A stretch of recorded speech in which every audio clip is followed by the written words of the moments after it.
I am busy. আমরা অনেক সময় কিন্তু ব্যস্ত থাকলে আই এম বিজি এই ফ্রেজটা বা এই সেন্টেন্সটা অনেক বেশি ইউজ করি। সো আই এম বিজি না বলেও কিন্তু অনেকভাবে এটা বোঝানো যায় যে আমি অনেক ব্যস্ত আছি।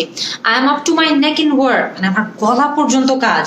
I have lots to do, মানে আমার অনেক কাজ, অনেক কিছু করার আছে। I am swamped. I am swamped মানে হলো যে আমি কাজের ভিড়ে হারায় যাচ্ছি। I am swamped. আপনি চাইলে এটাও বলতে পারেন আই এম টাইড আপ, মানে আমার অনেকগুলো কাজ আছে, আমার হাতগুলো বাঁধা মনে হচ্ছে, এত বেশি কাজ। মাই এজেন্ডা ইজ ফুল, যে আমার এজেন্ডাতে যতগুলো কাজ ছিল অনেক অনেক বেশি কাজ, আমার এজেন্ডাতে আর অ্যাড করার মতো আর কোনো কাজ নেই, কারণ এতই বেশি কাজ নিয়ে আমি ফুল।